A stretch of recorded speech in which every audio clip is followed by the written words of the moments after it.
여러분 안녕하세요. 반갑습니다. 안녕하십니까. 네, 오늘 귀한 시간 내주셔서 진심으로 감사의 말씀을 드립니다.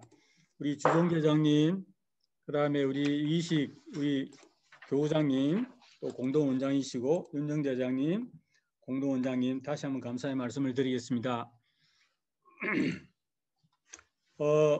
오늘 저희들이 10주를 준비했는데요.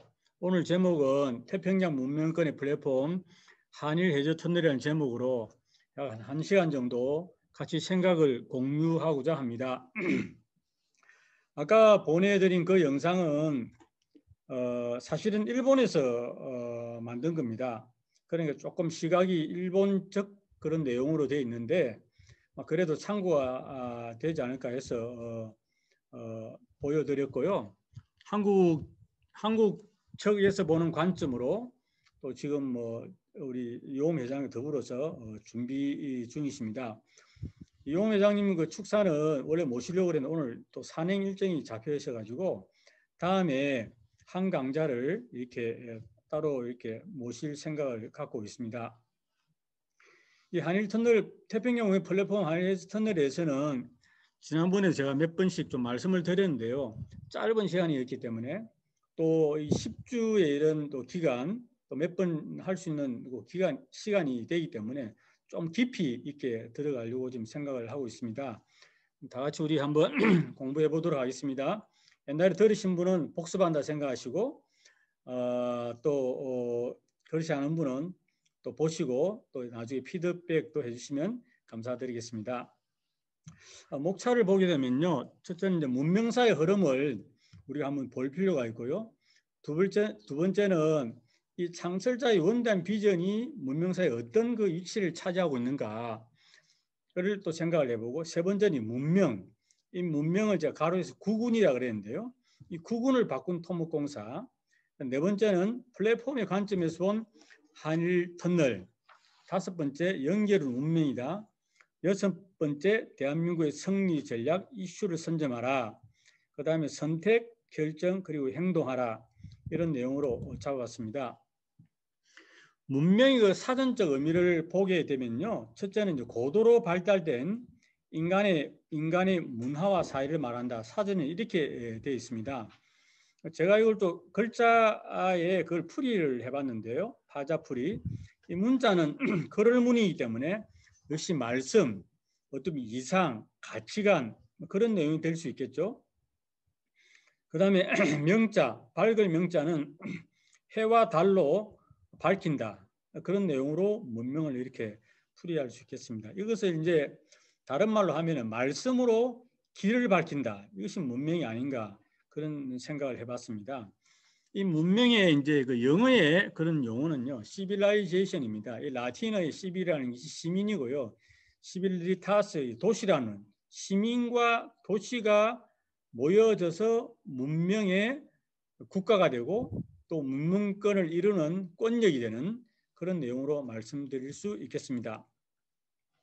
그러면 이 문명은 어떻게 만들어지는가 그 내용이 있는데요. 이 문명에 대해서 한 그 오스트리아의 루돌프 스타이너라는 인지학자가 있습니다. 이분이 이런 의미 있는 말씀을 했는데요. 한번 보겠습니다. 인류 문명의 대전환기. 지금 어디 문명의 대전환기죠. 이 코로나 팬데믹 이 사태는 문명사적 대전환기를 가져오는 과도기적 현상이라고 보는 것입니다. 그런 이 문명의 대전환기에는 새로운 삶의 양식의 원형, 이 원형이죠. 근본된 형을 제시하는 성배의 민족이 반드시 나타나게 되는데, 이 성배의 민족은 깊은 영성을 지녔다는 것입니다. 지닌 이 민족은 거듭되는 외침과 폭정 속에서 새로운 세계에 대한 이상을 쓰라린 내성으로 간직한 민족이다. 다시 말하자면 성배의 민족이 되려면 깊은 영성이 필요한 거죠. 깊은 영성은 그냥 등 따시고 배부르는 가운데서는 생기지 않는 거죠. 뭔가 수행을 하고 고행을 하는 그런 가운데서 이상이 생기는, 또 그 아픔을 간직했지만 그 아픔을 머무르지 않고 더 큰 비약으로 발전할 수 있는 그런 민족이라고 루돌프 스타인은 이야기를 했고요. 그래서 이분은 한국을 몰랐어요. 그래서 그는 극동에 있는 이 성배의 민족을 찾아 경배하라고 했습니다. 극동에 있는 이 성배의 민족을 찾아서 경배해야 전 세계 만민이 구원을 받는다는 거죠. 근데 그의 수제자 일본인 제자 다카시 이와오는 이분이 이제 밝혀낸 것이 그 민족은 한민족이라고 그렇게 증거를 했습니다. 이런 문명사의 발달 과정 여러분 많이 보셨죠? 하천 문명에서부터 이게 나일강 유프라테스 문명이지 않습니까? 그다음에 지중해 문명, 대서양 문명, 그다음에 태평양 문명 이때고요. 그다음에 땅을 중심 삼고는 대륙 문명에서 반도 문명, 이 로마죠. 그다음에 도서국가인 대영제국, 전 세계에 해가 지는 나라, 대영제국의 깃발이 내리는 대영제국 깃발이 날리는 전 세계 대영제국이었습니다. 조그만 섬나라가 이렇게 됐죠.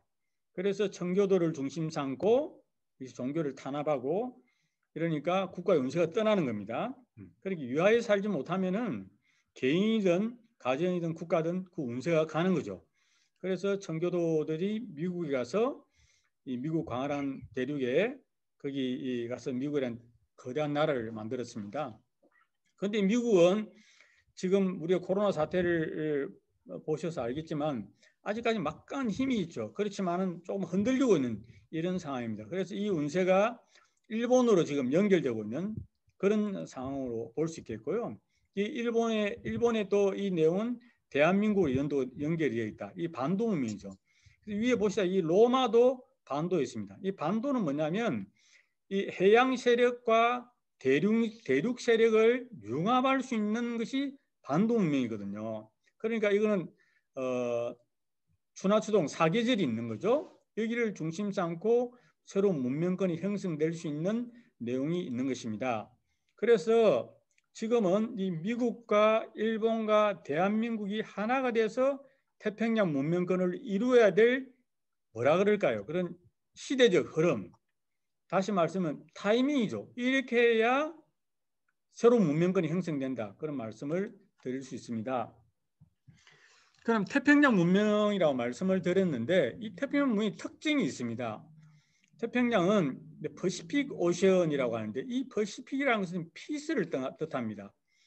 그래서 태평모, 세상을 태평하게 만드는 어머니의 그런 바다를 말씀드릴 수 있는 거죠. 그리고 말씀하신 평화의 바다, CO 피스. 지금은 지천 시대입니다. 천지 시대가 아니고 지천 시대이기 때문에 신목의 사회이고 평화의 시대라고 말씀드릴 수 있습니다. 지금까지 대서양 문명이었죠. 남성적이었습니다.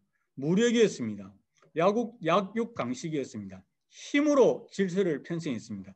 서양 중심이었습니다. 이걸 한마디로 말하면 하드 파워였습니다. 지금 태평양 문명은 여성이고 모성이고 자궁이고 새 생명이 되고 포용하고 배려하는 소프트 파워의 그런 시대입니다. 지금까지 시대는 선천 시대였다면 지금으로부터는 후천 시대이죠. 이건 우리 김정일 총재님께서 2005년도입니까 여수에서 이런 말씀을 하셨습니다. 그래서 이 뉴노멀, 그다음에 이 중국말로는 신창타이라 그러는데요. 이걸 정의를 하면 어떻게 되냐면 비정상적으로 보였던 현상과 표준이 점차 아주 흔한 표준이 되어가고 있는 것을 뉴노멀이라고 그럽니다. 여기에서는 좀 더 한번 생각을 해주시기 바랍니다. 그다음 태평양 문명의 특징을 보게 되면은 지금까지 서세 동점이었습니다. 서양의 세력이 동양을 점령해 나왔어요. 그런데 지금은 동양의 문명이 서양을 점령하는 시대로 바뀐 거죠. 바뀌고 있습니다. 지금은 물질 문명이 있습니다. 아직까지 물질 문명이 돈이면 최고다, 힘이면 최고다 하는 그런 문명이 이제는 정신 문명. 이 정신 문명 한마디에 말하면 이타주의죠. 위하는 문명권으로 바뀌고 있다는 거죠. 그 다음에 천지시대에서 지천시대 말씀을 드렸고 또 하나는 이 동서양이 융합하는 시대입니다. 하이브리드고 컨버전스고 퓨전이라 말씀드릴 수 있죠.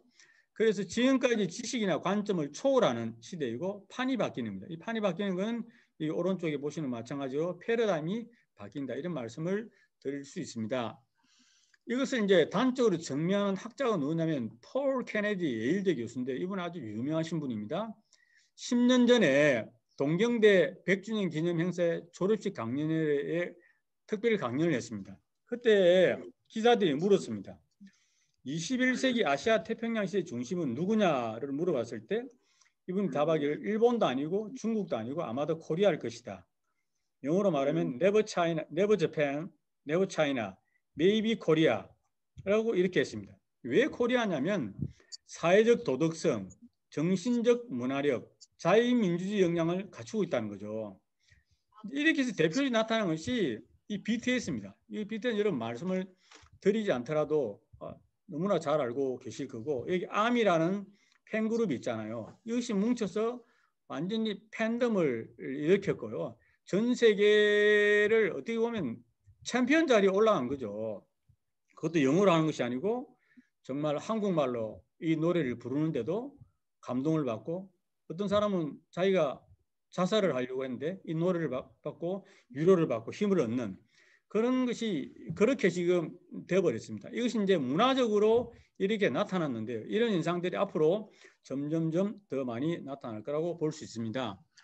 그러면 이 문명관을 형성할 때에 형성이 좀 되고 있는데 그 문명의 표준을 제시해야 되거든요. 문명의 스탠다드죠. 스탠다드를 제시해야 됩니다. 지금 중국이 G2 국가라 그러잖아요. 그리고 중국은 뭐 엄청난 그 돈을 가지고 인구를 가지고 어떤 미국까지 맞짱을 뜨고 있는데요. 그런데 왜 이렇게 인정을 못 받느냐? 왜 지금 코로나 사태 작년에 우한에 그 중국 공산당 국가 창설 70주년 되는 해였거든요. 우리 문 총장께서 공산주의는 70년을 못 간다 그랬잖아요. 작년 12월 또 우한에서 코로나 바이러스가 생겼습니다. 그때 왜 그렇습니까? 투명하지 못했거든요. 빨리 이것을 대처를 했으면은 됐을 텐데 아직 사회주의 국가의 그런 기준을 그런 뭐라 그럴까요? 완전 민주주의 체제가 전환이 안 돼 있기 때문에 한계가 있는 겁니다. 중국이 정말 강대국이 되려면 이 문명의 표준을 제시해야 되거든요. 그 문명 표준은 뭡니까? 그 위하에서 하는 겁니다. 한마디로 말씀드리면. 그래서 신통일 한국의 꿈 이것이 이제 문명의 표준을 제시하는데 그 중에 하나가 이제 한일 터널과 베이링 프로젝트가 있다고 말씀을 드릴 수 있는 거죠. 그래서 이건 이제 요건 제국의 흥망의 핵심. 요 제국이라는 것은 패권 국가뿐만 아니라 국가의 모든 그 내용입니다. 시대에 걸맞는 시대에 맞아야 되죠. 문명의 표준을 누가 주도하느냐에 달려 있다. 21세기 한반도와 동아시아에서 세계가 꿈꾸는 신화를 창조하기 위해서는 우선 우리가 세계가 모두 부럽게 하는 천년의 꿈을 꾸기 시작해야 된다. 천년의 꿈을 꾸죠. 꾸고 그리고 그 제시를 해야 되거든요. 그게 문명의 표준입니다. 이런 국가가 중심 국가가 되고 신통일한국, 신세계 한국의 꿈이 아닌가 저는 그렇게 생각을 해봅니다. 본론으로 좀 들어가겠는데요. 물 한잔 마시겠습니다. 수천 년 하나로 연결된 세계를 꿈꾸다. 수천 년 인류 역사는 세계를 쪼개고 또 쪼개는 일의 연속이었습니다. 종교가 변하고 권력이 변할 때마다 국경이 나뉘고 전쟁이 일어났습니다. 그러나 앞으로 세계는 국제평화고속도로를 통해 완전히 하나 될 것입니다. 이 위대한 비전이죠. 누가 여러분 생각해 보세요. 징기스칸이나 그 다음에 저기 알렉산더 대왕이나 그런 무력으로 전 세계를 지배하려고 그랬지만 다 실패했습니다. 그러나 우리 창설자님 문선명 하나 총재님께서는 전 세계를 길로 연결하는 이 인터내셔널 하이웨이 프로젝트를 이렇게 선포를 했죠. 선포는 할 누구는 아니죠. 이것도 할 수 없지만 그것을 실천했다는 사실 이것이 정말 대단하지 않나 그런 생각을 해보게 됩니다. 81년도 국제과학자 동일회에서 이런 말씀을 하셨습니다. 중국에서 한국을 통하여 일본에 이르는 아시아권 대평화고속도로를 건설하고 전 세계에 통하는 자유권 대평화고속도로를 건설하자는 것입니다.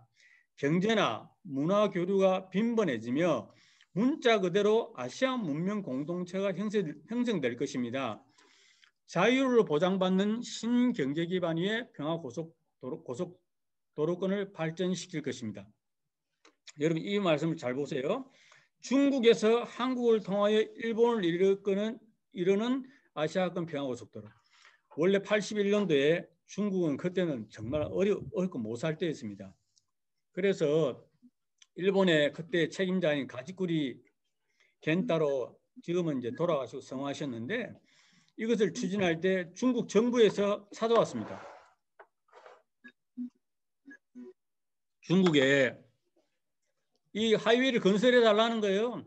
누가 찾아왔느냐? 지금으로 말하면 중국의 2인자입니다. 왕진이라고 지금 하면 중국의 리커창 같은 총리예요. 중국에 제발 이 고속도로를 놔달라. 그럴 때 가지쿠리 회장이 답해서 우리는 국가도 아니다. 뭘 믿고 우리를 이래한테 부탁을 하느냐. 자기들이 다 조사해봤다는 거예요. 우리 문선명 한학조 총장님께서는 말로만 하는 분이 아니라 실천하는 분이다. 그 이야기를 했습니다. 만약에 그때 있잖아요. 대한민국이 이 내용을 알고 정말 우리 문 총장님과 하나가 돼서 중국을 도와주더라면 중국이 오늘 지금까지 패권 국가가 되지 않습니다. 정말로 뭐라 그럴까요? 소프트 랜딩, 연착륙할 수 있는 국가가 되었고 남북을 통일할 수 있는 기회가 몇 번 있었어요. 거의 벌써 39년 전입니다. 내년이 40주년 되거든요. 이런 내용이 있습니다. 그래서 이 원래 평화고속도로는 지금 일본이 활발하고 있지만 원래는 중국이 시작돼야 되고 지금 중국이 안 되면 한국에서부터 일본을 끌고 나가야 됩니다. 왜냐하면 일본은 전쟁을 침략한 전력이 있기 때문에 한국이 앞장서야 되거든요. 그래서 1988년 우리 문선명 한학조 총재님께서 저희들을 이렇게 축복 결혼시킬 때 너희들은 중국으로 가라 그랬습니다. 왜 중국으로 가야 되느냐? 일본 사람이 중국을 가면은 중국도 그 일본이 이렇게 침략 전쟁으로 해서 이겼기 때문에 참 일본은 대단하죠. 러시아하고도 붙어도 이기고 일본하고 중국하고도 이기고 어떻게 됐든 간에 한국 사람이 중간에 있어서 일본 사람을 데리고 가야 중국 사람이 환영해야 된다는 거죠. 그래서 중국에 가라고 그런 말씀을 88년도에 하신 기억이 납니다. 이제 그 이후에 2016년 11월 14일 날 우리 한학자 총재님께서 가셨습니다. 그때 이제 이후로는 당신이 직접 주관하는 가운데 이 일을 성사시킬 수 있는 모든 준비된 사람들을 모시사 기필코 그 뜻을 이루어 주시기를 간절히 간구하면서 참부모의 이름으로 축원하나이다 이런 말씀을 하셨거든요. 여기에 대해서 사실 설명이 필요한데요. 제가 감동받은 우리 한 총리 가셔서 눈물을 많이 흘리셨습니다. 왜냐하면 여기에 정말 많은 우리 그 통일가 식구들이 희생하고 투입한 내용이 많거든요. 금액만 하더라도 뭐 150억이니까 1,500억. 지금은 한 2, 3천억 정도의 자본이 투입이 됐잖아요. 아까 영상에 보다시피 막 건설하고 그다음에 땅을 사고 조사하는 거 그런 걸 다 위로를 하시다고 생각합니다.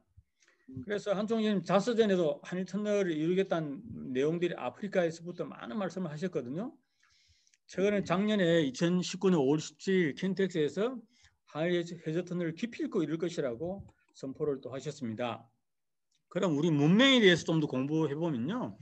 이 문명이라는 것은 아까 말씀드린 대로 그런 성별을 둔 민족이 있어야 돼. 다시 말하면 각성한 민족이 있어야 되는 거죠. 중심 인물이 있어야 되는 거죠. 예.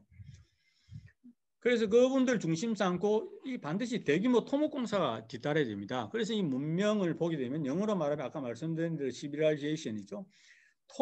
토목도 보면요. 이게 반 시빌이라는 게 들어갑니다. 이 시민 문명이 들어가는 거죠. 그리고 엔지니어링. 그러니까 문명을 엔지니어하는 것이 토목이다. 그런 말씀을 드릴 수 있습니다. 그래서 여러분 이 문명이 가장 대표적인 국가가 어딥니까? 로마가 아닙니까? 그래서 모든 게 로마로 통한다.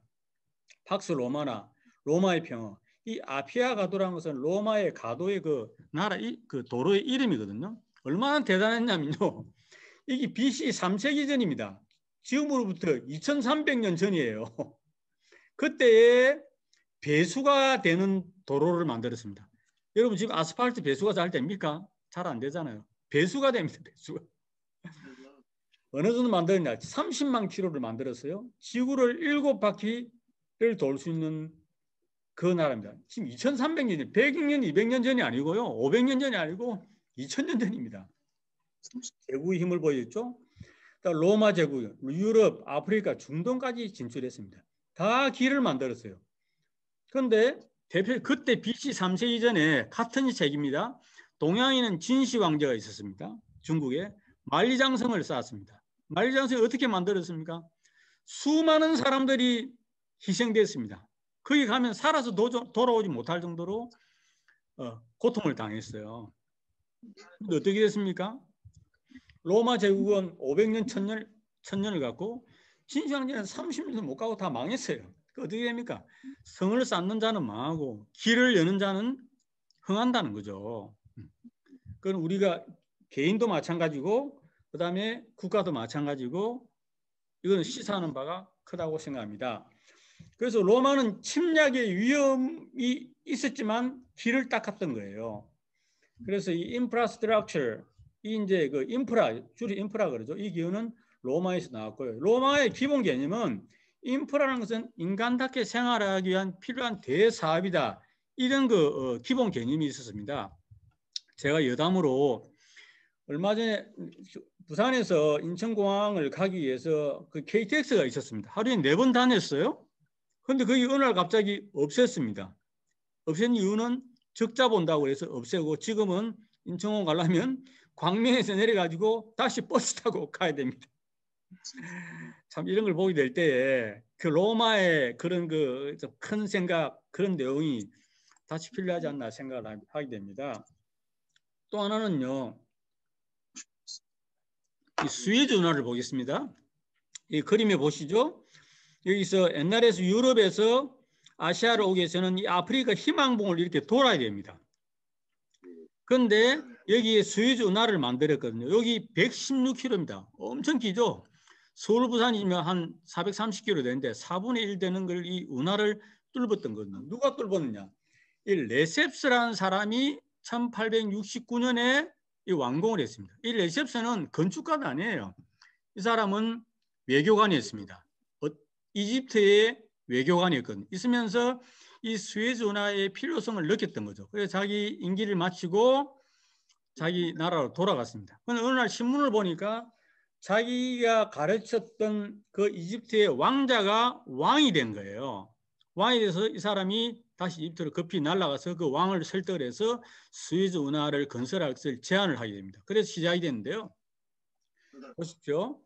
부산에서 이게 로테르담의 중심으로 희망봉을 경유하려면 약 27,000km를 가야 돼요. 그런데 수에즈 운하를 가게 되면 22,000km입니다. 7,000km가 단축되는 겁니다. 시간적으로 일주일 단축되죠. 이런 이 수에즈 운하는 전 세계 14%의 물동량을 점유하게 됐습니다. 여러분 보십시오. 이 레셉스의 외교관에 의해서 이 꿈을 꿨죠. 그래서 혁명을 어떻게 보면 한 사람에 의해서 생긴다고 볼 수 있는 것입니다. 우리 한일레지 터널도 마찬가지죠. 정말 우리가 이것을 이룰 수 있는 사람이 1명이 되고 100명이 되고 1000명이 되고 10,000명이 되면은 이것이 더더욱 단축된다고 생각하게 됩니다. 두 번째 이제 큰 토목공사를 보게 되면 이 파나마 운하거든요. 이 파나마 운하는 태평양과 대서양을 잇는 약 80km입니다. 보시게 되면 여기 파나마 운하거든요. 지금까지는 뉴욕에서 샌프란시스코를 가려면 이렇게 남미를 돌아가야 돼요. 어떻게 됩니까? 이렇게 돌아가려면 22,500km가 걸리는 겁니다. 500km. 그런데 이거 파나마로 가니까 9,500km로 단축이 된 거죠. 얼마나 단축? 거의 뭐 절반 이상이 단축이 되는 겁니다. 그래서 이것은 이제 미국 정부에서 이것도 사실은 레셉스가 시작을 했는데 결국 레셉스는 이것을 보지 못하고 이제 죽게 되는데요. 하여튼 이렇게 완공이 됐습니다. 그런데 파나마 그 의미를 보게 되면요. 이게 어느 정도로 이게 큰 의미가 있냐면 여러분 다니엘 호손의 큰 바의 얼굴이라는 그 이야기 많이 들어보셨죠? 이 보시게 되면 잠깐만요. 이 큰 바의 얼마 전에 트럼프 대통령이 여기 가서 뭐 이렇게 미국 독립기념 불꽃놀이도 하고 그랬는데요. 이것이 미국의 사우스 다코타주 러시모어라는 산에 있는 큰 바위 얼굴이 바위 내기는 엄청나게 이 큰 바위입니다. 이 보시다시피 첫 번째가 토머스 제퍼선이죠. 미국의 건국의 아버지입니다. 조지 워싱턴요. 두 번째 토마스 제퍼선입니다. 여러분 이 세 번째 얼굴 기억나세요? 이분은 보통 사람 잘 모릅니다. 먼저 네 번째 링컨 대통령 아시죠? 16대입니다. 요 시오도 루즈벨트 대통령이 왜 이게 큰 바위 얼굴에 들어갔냐면요.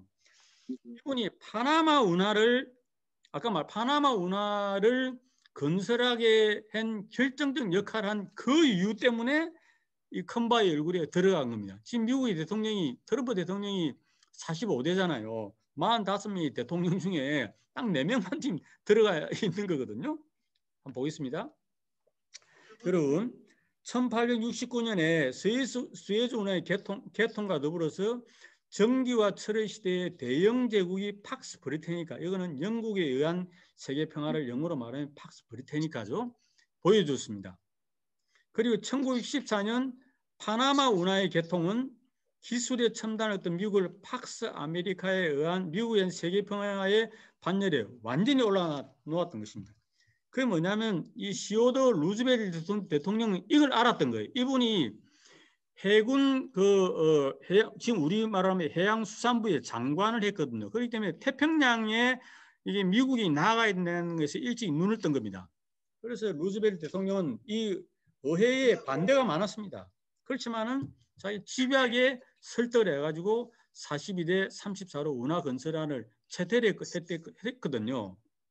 그래서 여기 보시게 되면 화물 운송선, 미국의 수출 해운 투자 급증했고 원자재의 역동적인 미국 산업에 초석이 되는데 1929년 미국은 전 세계 산업 생산의 절반을 차지하는 세계 1등 국가가 됐다는 것입니다. 그래 파나마 운하를 만듦으로 말미암아서 이 미국이 패권 국가로 1등 국가가 될 수 있는 대로 완전히 점평하게 됐다는 거죠. 이 지정학적인 대비하기로 말씀드릴 수 있는데요. 이 두 가지입니다. 자, 다음 플랫폼에 대해서 공부하겠습니다. 우리 플랫폼은 쉽게 말하면 이제 사람들이 모이는 장소입니다. 우리 열차 플랫폼 부산역 이야기하지 않습니까? 그거는 역시 개방성이에요. 오픈되어 있다는 거죠. 다양성입니다. 우리 버라이어티, 다문화, 포용성, 수용하는 거죠. 로마 천년의 비결은 그렇습니다. 로마가 모든 것이 다 잘했던 거 아니에요. 굉장히 단점이 많았습니다. 어떻게 됐습니까? 지성인, 그리스보다 못했습니다. 거기는 플라톤도 없었고 아리스토텔레스도 없었어요. 체력에 게르만보다 못하고 기술력 에르투리안보다 못하고 경제력 카르타고도 못했습니다. 단점이 많았죠. 근데 대신 로마는 이것을 잘 담았어요. 플랫폼 역할을 했습니다. 다시 말씀드리면 이 비빔밥 역할을 했다는 거죠. 그런 말미암아 교육, 경제, 전쟁의 경쟁력은 나란히 발전했다고 말씀드릴 수 있습니다. 플랫폼 기업 여러분 아시잖아요. 구글, 아마존, 페이스북, 애플, 우버, 자동차 공유 기업이죠. 에어비앤비, 숙박 공유업체죠. 지금 한국의 카톡, 지금 카톡으로 다 연결되어 있지 않습니까? 이게 이제 플랫폼을 장악을 하는 굉장히 중요한 거거든요. 플랫폼을 장악을 못하면 다 이제 뭐라 그럴까요? 지금은 10대 90에 가진 자 10대 없는 사람이 90으로 뭐 좀 심하게 말하면 좀 그렇게 되고 이건 이제 앞으로 점점 더 벌어지게 됩니다. 새로운 사상이 들어가지 않거든요. 그래서 이제 한일리스트를 왜 하느냐? 베리프레드 왜 이걸 하느냐? 요거는 대한민국을 세계 물류의 중심의 역세권을 만들기 위해서 하는 겁니다. 왜 그렇습니까? 아까 말씀드린 이런 그런 성배를 지닌 민족이라는 어떻게 보면 계시적인 내용이죠. 그런 내용에서 이것을 이루어야 되지 않습니까? 중심 인물이 있어야 되죠. 그래서 이 4대 강구를 보게 되면 지금 많은 미국을 중심으로 한 지정학자는 이제 한국은 독립할 준비를 하라는 거예요. 왜? 미국이 세일 가스를 중심 삼고 완전한 에너지 자립이 되고 에너지 수출국가가 되었습니다. 저는 이런 동맹이 크게 필요하지 않다는 거죠. 언제든지 미군 철수, 미국이 불리하면 언제든지 그 카드를 꺼낼 수 있습니다. 그래서 그런 말 있죠. 고래싸움에 새우등 터진다 그런 말 있잖아요. 이 4대 강국이 있으니까 한국은 항상 여기 시달려 왔습니다. 왜 분단이 됐습니까? 이 4대 강국, 우리는 원치 않았지만 4대 강국에 의해서 이 분단이 된 거거든요. 그럼 이걸 어떻게 우리가 해야 되겠습니까? 그래서 고려 사홈에 새우등 터진 새우가 아니라 이제는 이 네 마리의 말이 이끄는 대한민국이 마차가 되어야 됩니다. 다시 말씀드리면 돌고래가 되어야 된다는 거죠. 이 4대 이 고래들을 요리할 수 있는 돌고래, 아주 머리가 좋은 돌고래의 역할을 한국이 해야 된다. 그런 말씀을 드릴 수 있는 겁니다.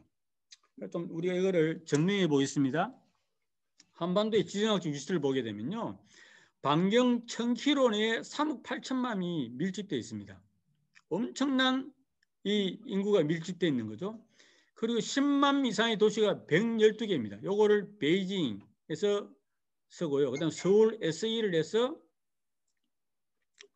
베이징 S하고요. 베이징이 B하고 서울, 그다음에 여기 SE예요. 그다음에 도는 도쿄입니다. 그러니까 이 배세토 라인이라고 하거든요. 제가 왜 K를 냈냐면 이게 신경상국이 들어가야 되기 때문에 K를 냈습니다. 지금까지 수도는 한국의 수도는 한반도잖아요. 그런데 이 배세토 라인이 형성이 되고 남북이 통일되고 동북아의 태평양 문명을 되면은 동북아의 수도는 신경상국이 되는 겁니다. 이런 이야기를 최근에 이 정규제 뭐 주필 이런 분이 부산시장도 오면서 이런 이야기, 뭐 이현주 대표도 이런 이야기를 지금 하고 있더라고요. 그 다음에 한일선을 구상한 여러분 보시게 되면 이 세 가지 루트가 있습니다. 지금까지는 그 제도를 돌아가는 것이 가장 유력한 거였어요. 왜냐하면 이것이 수심이 좀 낮거든요. 공사하기 쉽습니다.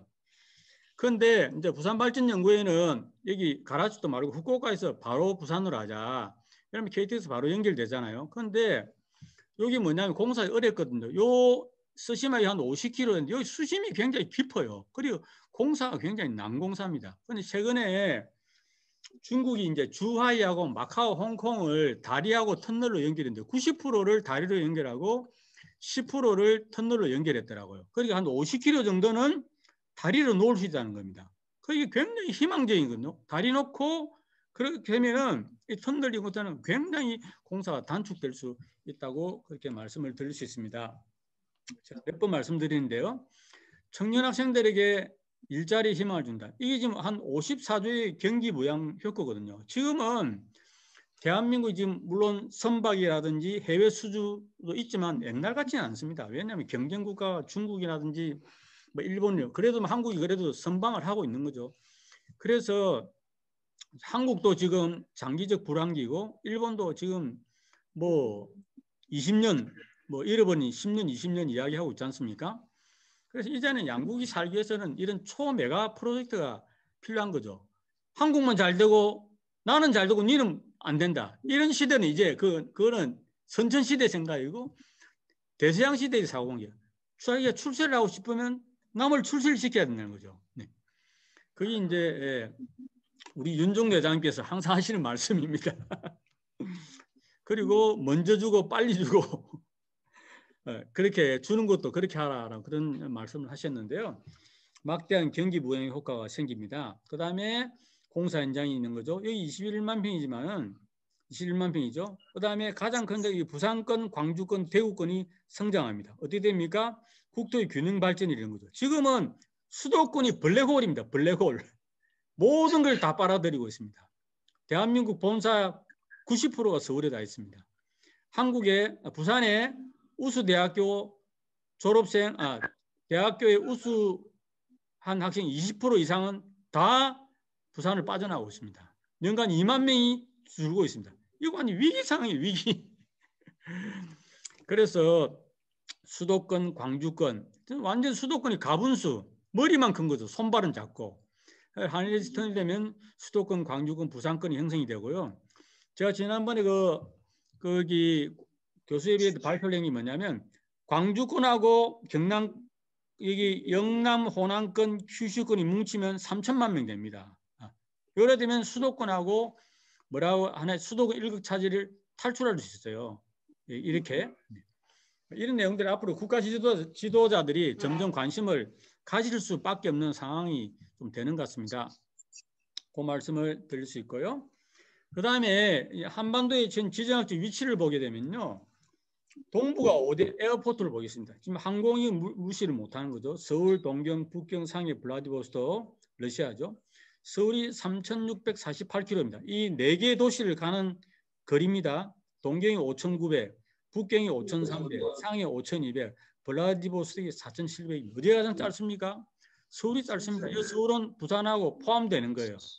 그러니까 항공 지정학적으로 보게 되더라도 한반도가 그런 위치를 선점하려고 말씀드릴 수 있는 거죠. 두 번째는 북극 항로입니다.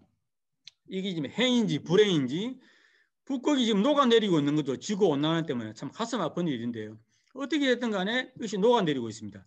지금은 지금까지 여기 얼어붙어 가지고 배가 다닐 수 없었어요. 세빙선이라 그래가지고 얼음을 깨면서 배가 일부 다녔습니다. 이게 이제 녹아내리니까 지금은 3개월 정도 배가 다닐 수 있습니다. 그럼 어떻게 됩니까? 보세요.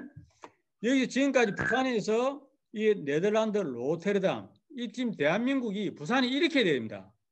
이 김지아 신이 이야기했는데요. 이제 네덜란드가 대서양이잖아요. 그럼 동양의 네덜란드가 어디냐? 이 부산이라는 거예요. 신경상국이라는 거예요. 해운대라는 겁니다.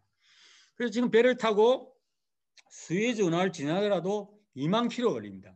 요 네덜란드를 중심상으로 물류가 다 시작이 되거든요. 2만 킬로인데 이 베링 해협을 가게 되면은 1만 5천 킬로예요. 5천 킬로가 단축이 되는 겁니다. 여기 이제 한 10년 지나면 10개월 정도 열리거든요. 그럼 가장 혜택을 보는 데가 이 부산입니다. 지금 부산이 부산 신항을 중심 삼고 물동량이 한 6위 정도 됩니다. 중국이 굉장히 벌써 1위부터 한 4위까지는 다 중국이에요.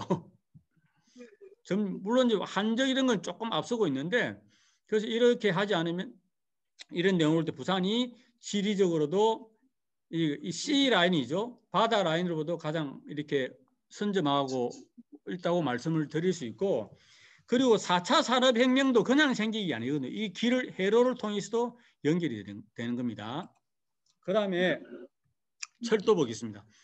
지금 이제 한국에 있는 많은 사람들은 이 부산이 기종점이 돼가지고 대륙으로 나간다 이렇게 생각을 하고 있거든요. 근데 이 남북이 언제 이게 뚫리겠습니까? 이런 좀 어려움도 있고요. 이 영토를 이 바다만 생각해서 안 된다는 거죠. 육지만. 그래서 바다 영토를 생각해야 되는 거예요. 여러분 중국이 땅덩어리가 크잖아요. 이 중국의 큰 땅덩어리보다 바다 영토를 더 많이 갖고 있는 나라가 일본입니다. 중국이 이것을 태평양을 나가서 남사군도 이런데 인공섬을 만들어가지고 지금 나가려고 뭐 용어를 엄청 쓰고 있잖아요. 이 바다가 굉장히 중요한 겁니다. 히토류 중국이 무기하니까 일본이 이 조그마한 섬이 히토류를 개발했어요. 그래서 가장 질 좋은 히토류를 지금 여기 갖고 있거든요. 히토류 아시죠? 모든 전자제품에는 히토류가 다 들어갑니다. 히토류가 가장 많은 데는 평안북도 정주예요. 정주 안주 지역이 히토류가 가장 최고급 이게 지금 정주 안주에 묻혀져 있습니다. 여러분 보세요. 여기 유로터널을 보게 되면 1만 3천 킬로, 3천 명이 500km 이내에 살고 있습니다. 일반 3천 명이 1000km는 2억 6천 명, 그 다음에 1500km에는 4억 2천만 명, 2000km는 5억 8천만이 유럽이 살고 있어요. 이 유로터널입니다. 유로터널. 런던하고 파리에 터널이 있는 거죠. 그런데 이거 한반도를 보게 되면요.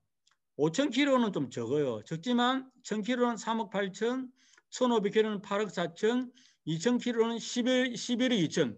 이렇게 큰 적어도 2배 정도의 차이가 나는 거죠. 어디가 더 발전하겠습니까? 적어도 앞으로 GDP가 유럽의 2배 이상 이 동북아권이 발전할 수 있는 내용이 되는 거죠. 거기서는 한일전들이 반드시 나와줘야 돼요. 이렇게 단절해 가서는 안 됩니다. 그래서 혁명이 일어나려면 상업혁명도 이 향신료 루트거든요. 이 인도나 차이나에서 이런 차 있잖아요. 실론티라든지 뭐 우리가 후추 이런 것이 이때 유럽에서는 엄청 귀했습니다. 왜 귀했냐면 이 차들이 이런 그 면역 예방 효과, 해독 효과가 있었거든요. 그래서 여기는 넘치는데 여기는 귀했습니다. 그래서 상인들이 실크로드를 타고 이걸 팔아가지고 엄청난 부가 형성이 됐거든요. 그래서 상업혁명이 생긴 겁니다. 그래서 여기 패권의 비율 김태희 교수, 여러분 유튜브에 김태희 교수 치면은 유튜브 강의 나옵니다. 한번 보시고요. 그 결론이 뭐냐면 새로운 길이 열려야 새로운 시대가 시작된다는 거죠. 그래서 길이 열리면 부가 따라온다. 이 결론적 내용을 말씀드릴 수 있습니다. 여러분, 한일 헤지선들이 만들어지면 대한민국 어떻게 되냐? 저는 이 벤치마킹이라는 나라가 이 노르웨이라고 생각합니다. 세계 행복 보고서의 1위 국가가 노르웨이입니다. 인구가 어떻게 됩니까? 약 한 500만 정도 됩니다. 그런데 왜 이 나라 그냥 부자가 아니죠. 예. 행복, 돈 많다가 다 부자 아니지 않습니까? 되는 이유는 이 전 세계 국부 펀드 1000조 정도 됩니다. 1000조 정도의 돈을 굴리는 거예요. 국민 1인당 투자 금액이 2억 500만입니다. 2억 500만 정도의 펀드를 국민이 갖고 있는 거예요. 그러면 5인 가지고 뭐 되면 10억 정도의 펀드가 있는 겁니다. 빚이 있는 게 아니고요. 그런데 이 국부 펀드는 연 평균 6%의 수익률을 나타내고 있습니다. 이게 왜 이리 부자가 되느냐? 1969년도에 노르웨이 앞바다에 유전이 발견이 됐거든요. 그래서 처음에는 이거를 기름을 팔아가지고 국민들한테 막 돈을 막 줬어요. 포퓰리즘처럼. 그러니까 이렇게 하다 안 되겠거든요. 이래다가 망한 나라가 베네수엘라지 않습니까? 석유 엄청난 석유 부국인데 포퓰리즘 하다가 지금은 세계 최대 빈국이 되었습니다. 그래서 그 사람들은 합의하고 언론에서 저축과 투자를 했습니다. 그래서 국민 1인당 2억 500만 원 정도의 투자금을 갖고 있는 거죠. 그제 신문을 보니까 한국 국민들 1인당 빚이 1621만 원이래요. 어린이는 애들이 크면 이제 1억 3천만 원 정도 된다고 그럽니다. 요거는 지금 한국만 아니고 일본도 그렇고 미국도 그렇고 돈을 막 찍어내고 있습니다. 지금. 그런데 세상에 공짜가 있습니까? 없죠. 이 노르웨이는 1965년도에는 가장 부유한 나라 11위였습니다. 이것이 2016년 사이에 3위로 올라갔다는 거죠. 어떻게 됐습니까? 이런 그 돈이 있기 때문에 가능한 거죠. 그래서 한일 헤지펀드들이 만들려면 일본 말로 히토, 모노, 가네가 온다 이런 말이 있습니다. 히토는 사람이고 모노는 물류죠. 물류, 네, 물류, 컨테이너 이런 거. 그 다음에 가네, 돈이 몰려오는 거죠.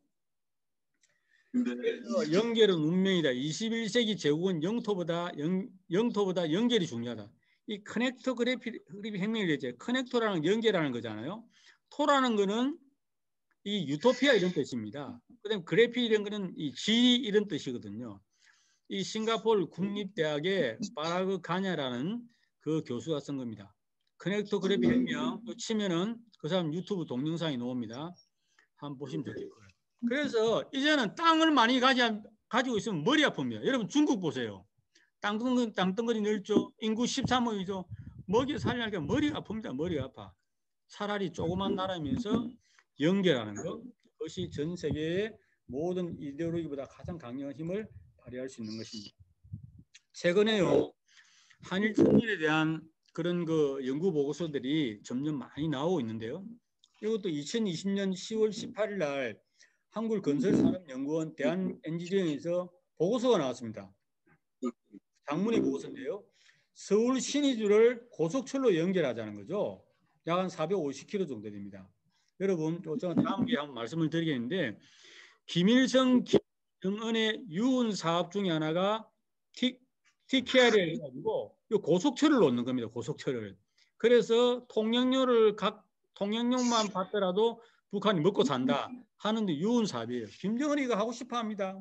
그런데 지금 대북 제재도 못 하고 있는 거죠. 그러나 한일 예제선들이 공사가 시작이 되면요, 김정은한테 엄청난 이게 선의의 압박을 하게 됩니다. 북한이 인센티브를 줘야 되는 거죠. 그러니까 우리가 항상 준비해야 되는 겁니다. 그냥 되는 건 아니죠. 북한이 뭐 개방되라고 그냥 위에서 감이 떨어지도록 그냥 기다리면 되겠습니까? 4대 강국을 이렇게 움직여야 되는 겁니다. 그 중에 하나가 한일 예제선들이 큰 역할을 할 수 있는 거죠. 여기에 대해서는 제가 다음에 또 한번 말씀을 실제로 북한 정부에서도 거의 오케이를 한 내용도 있습니다.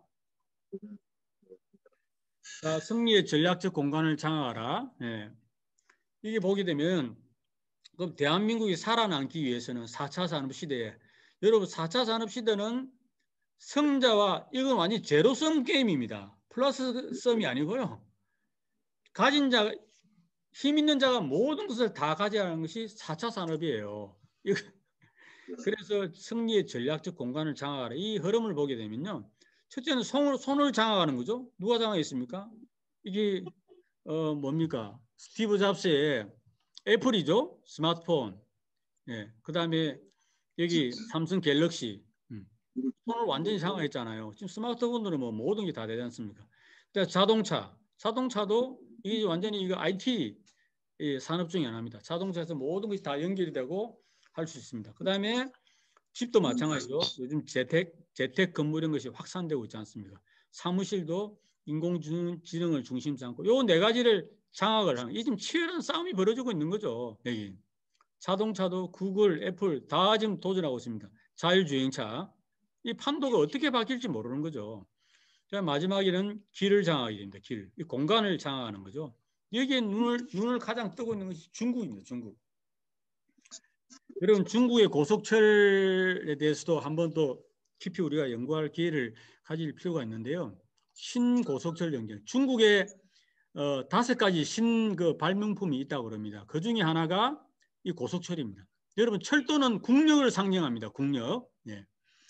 일본이 그 신칸센이 1964년 동경 올림픽 때 신칸센이 그때 달렸거든요. 지금까지 사망 사고가 한 건도 없었다 그럽니다. 참 일본은 정말 기술이 대단한 건데요. 중국이 전 세계 고속철 산업의 약 65%를 다장하고 있습니다. 그냥 철도만 파는 게 아니고 통신 체계 하고 있습니다.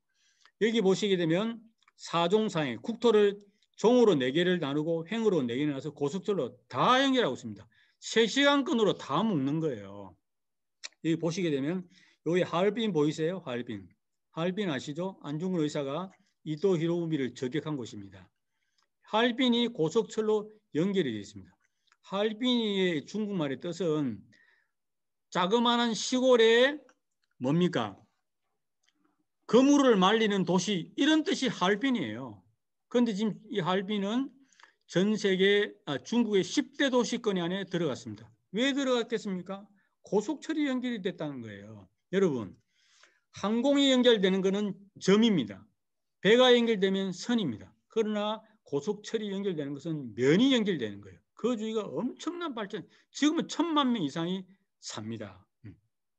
그래서 고속철 경쟁, 지금 중국하고 미국하고의 경쟁이 누가 성자가 될 것이냐, 아직 끝나지 않은 거죠. 지금은 미국이 좀 이기는 것처럼 보이지만 미국 혼자만 가면 안 될 겁니다. 반드시 한국하고 일본하고 같이 손을 잡아야 될 거라고 생각합니다. 자, 이 한일 터널 베링 프로젝트는 그냥 우리 내에서만 이야기한 것이 아니고요. 이 구글이 선정한 최고의 미래학자 토마스 프레가 이야기했죠. 2015년도 한일 터널과 베링 프로젝트를 이야기했습니다. 미국과 뉴욕을 연결하는데 21분이면 간답니다. 경비도 한 30만 원이면 가는 거예요. 그게 앨런 머스크가 주장하는 하이프루프죠. 시속 1300km. 시속 1300km. 그런 시대가 지금 뭐 두바이 쪽에는 시험 운전을 하고 있습니다. 서울 부산 15분이면 왔다 간다. 완전히 교통혁명이 일어나는 거죠. 이런 내용을 중심 삼고 우리 박인배 회장님은 그다음에 우리 오지구의 또 누굽니까? 박종필 우리 지부장, 또 마은우 교부장님, 지부장님, 또 우리 평화대 회장님, 주정희 회장님을 비롯해 많은 분들에서 영남권 결성대회를 2018년도 10월 31일 날 이렇게 했습니다. 그다음에 우리 경북에서도 많이 가셨죠? 우리 누굽니까? 우리 송광석 회장께서도 여기 한 3만 명 이상. 지금까지 일본이 많이 갔는데요. 한국에서 3만 명 이상이 가게 된 역전하게 됐습니다. 이제 제대로 바른 위치를 가져왔다고 말씀드릴 수 있고, 여기에 소장님이 항상 이야기하는 게 뭐냐면 한국이 한일 터널을 주장해야 된다. 이 우리 문선명 한학 총재님의 그 기본의 말씀이라고 그런 말 하셨죠. 그다음에 경북대학교에서 강연을 했고요. 그다음에 창원대학교에서 수축사회의 내용을 중심 삼고 짐 로즈 회장 명예 고문을 지은 그 내용으로 강의를 했습니다. 경북 고령군에서 또 강의를 했었고요. 그다음에 대구 인터불구에서 우리 영남권 ILC 강의를 했습니다. 제 이야기 결론입니다. 긴 시간 동안 함께해 주셔서 너무 감사드리고요. 어떻게 보면 이 시대의 소명, 우리들은 소명을 받은 자들이다, 인물들이다, 중심 인물이다, 또 미션을 가졌다, 그렇게 말씀을 드릴 수 있고, 아까도 말씀드렸습니다만 한 사람의 꿈은 꿈으로 끝나지만 만인의 꿈은 현실이 된다고 생각합니다. 그래서 정말 이 한일 터널의 이런 위대한 꿈을 만인이 꿈꿀 수 있는, 그렇게 되면 그것이 반드시 현실이 된다 생각하고요. 여기 있는 그림처럼 어떤 사람이 불가능하다, 뭐 힘들다 그렇게 말할 수 있지만 impossible을 떼면 어떻게 됩니까? possible이 됩니다. 오늘 이 한 시간을 통해서 한일 해저터널은 반드시 가능하다는 possible의 생각을 갖고 우리가 연말 연시를 잘 마무리하고 시작을 하면은 더더욱 천운이 함께하지 않나 생각하고요.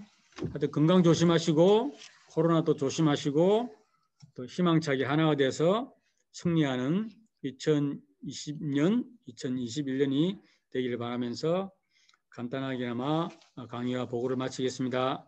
감사합니다.